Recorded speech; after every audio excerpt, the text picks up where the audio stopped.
শুভ দুপুর, আসসালামু আলাইকুম। সবাই কেমন আছেন?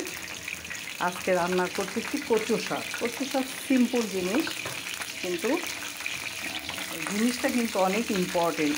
এখানে পেঁয়াজ আর রসুন পেস্ট করা আর কাঁচামরিচ দিয়ে দিচ্ছি।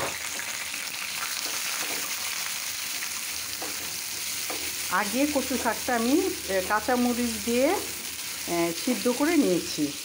এখন আরেকটু তেল লাগবে।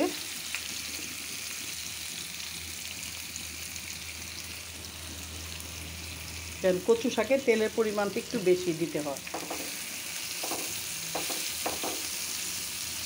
এখন কচু শাকটা পেঁয়াজটা মোটামুটি হয়ে আসছে, আর আমি কচু শাকটা আগেই সিদ্ধ করে রেখেছি। এখন কচু শাকটা দিয়ে দিচ্ছি। এখন কচু শাক আর পেঁয়াজ একসঙ্গে এটা হবে, ভাজা ভাজা হবে, যেটাকে বলে।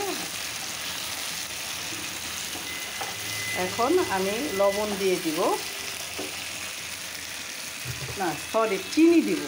আপনার কচু শাকে চিনি দেন কিনা যায় না, আমরা একটু চিনি দিই, চিনিটা দিয়ে দেবো। কচু শাকে চিনি দিলে টেস্ট বাড়ে, খেতে ভালো লাগে। অনেকে দেন, অনেকে দেন না। যাদের ভালো লাগে দিবেন, দিয়ে, আর যদি না জানেন এখন থেকে দিয়ে দেখবেন। কচু শাক দিয়ে এই চুলাতে আমি রান্না করতেছি শিম বিচি দিয়ে রুই মাছ। এই তরকারিটা হয়ে আসছে, অনেক ধোঁয়া উঠতেছে, আপনারা তরকারিটা ক্লিয়ার দেখতে পাচ্ছেন না।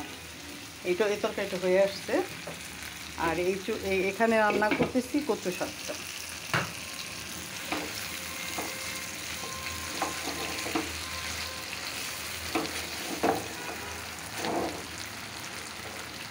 কচু শাকটা বেশি টাইম লাগবে না হতে, কারণ কচু শাকটা আমি আগেই সিদ্ধ করে রেখেছি। আমার ভিডিওটা যদি ভালো লাগে লাইক দিবেন, কমেন্টস করবেন, শেয়ার করবেন, আমার পাশে থাকবেন। আর সুন্দর সুন্দর কমেন্টস করবেন, যেহেতু আমার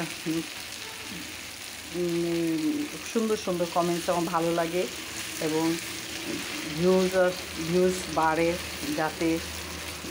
আর ভালো করে ভিডিওটা আপনারা সবাই দেখবেন। পুরো ভিডিওটা না দেখলে ভিউজ হয় না, পুরো ভিডিওটা দেখবেন। এর জন্য আমি ভিডিওটা ছোট করতেছি, কারণ বড় করলে বিরক্ত বোধ হয়, অনেকে দেখতে চান না। কিন্তু পুরো ভিডিওটা যদি না দেখেন তাহলে আমার আপু ভাইয়ারা আমার কিন্তু ভিউজ বাড়বে না। হ্যাঁ, পুরো ভিডিওটা দেখবেন। কচু শাকটা হয়ে আসছে, একটু পরে আমি নামায়ে ফেলবো, কারণ আমি কচু শাকটা অর্ধেক সিদ্ধ এবং মরিচ দিয়ে লবণ দিয়ে সিদ্ধ করে আগেই রেখেছি। এই তরকারিটা আমার হয়ে গেছে, এখন আমি বন্ধ করে দেব, গ্যাসটা অফ করে দেব।